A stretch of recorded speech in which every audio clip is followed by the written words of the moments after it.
Hey guys, back for part 4, Cypress bunker renovation. Holes number 9 through 11. You can kind of see number 9 here behind me. Some really good changes on this one. Really excited to talk about these. We'll kind of go over each hole in depth like we always do, talk about that. But I think the real beauty of the Cypress course that kind of separates it from Pecan is in a lot of the mounding. You can obviously see a lot of that behind me, especially on holes 8 through 15. I want to spend a little bit of time as we go through all this, kind of talking about kind of our ideas and our thoughts behind using some of that mounding to kind of bring it out and really enhance some of these features. So we're going to get to it. Let's start here on number 9.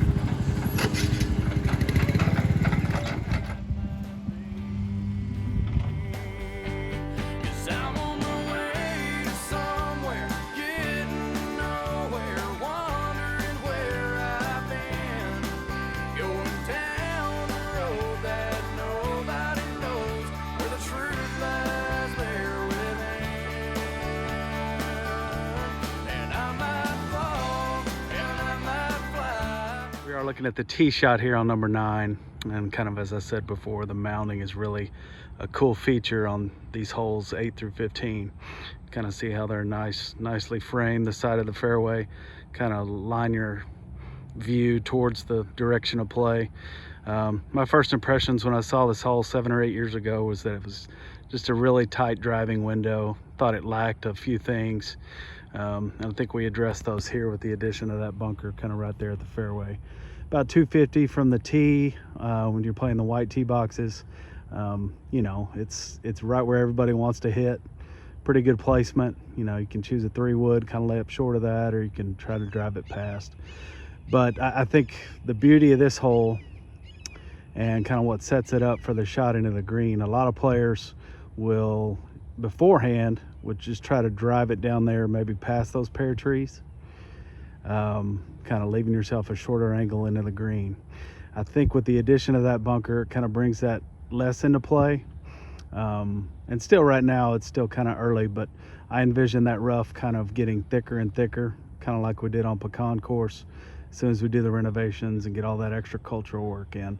I don't think you're going to want to go right as much, especially when you see that bunker in the distance and the one behind it. It's going to be a real tight angle.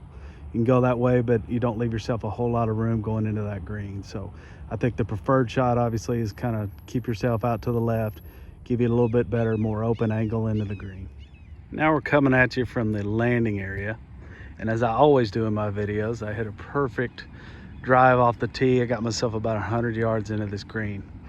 As you can kind of see, it really opens up from the left side compared to the right. My angles of play. Got a really good bunker there. As you guys remember, there was a bunker about 3 times the size of this one that kind of ran from the left of this one all the way over there where you see the edge of the sod we put down. Really, I mean, I don't know what to say about it. It was there. It was one that always got washed out by a little bit of rains.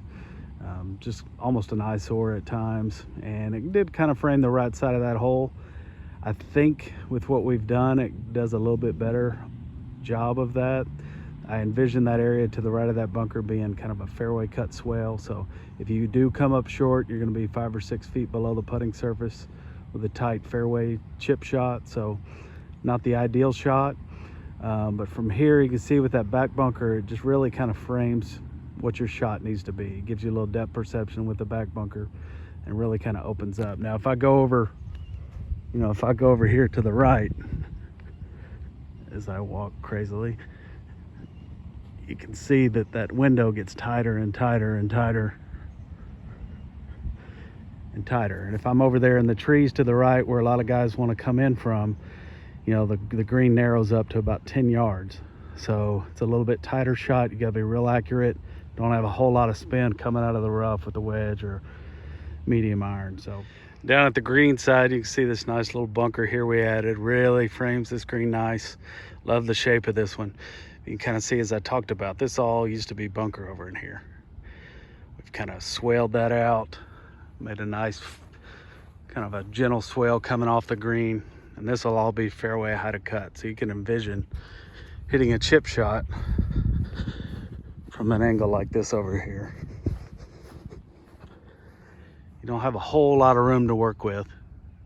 You got to get up about 4 or 5 feet in the air, and you can kind of see how I mentioned from behind how this green really gets narrow from this angle. So you got to be really precise with those iron shots. I mentioned at the beginning of the video about the mounding, some of the mounding that exists on Cypress 8 through 15, how that kind of differentiates itself from the pecan course. And if any of you guys know, when pecan was created, well, when Sweetwater was created, the first 27 holes were the pecan course, and then you had holes 1 through 6 and 16 through 18 of Cypress. And a few years later, they came in and built 7 through 15 to create the second 18 holes. And those 8 through 15 are a little bit different than what you'll see on the other 9, with some of the mounding and how they kind of created some features and stuff. But back in the 80s, if you kind of rewind to golf course construction at the time, as I mentioned before, was a lot of mounds. Technology at the time with maintenance equipment was pretty limited.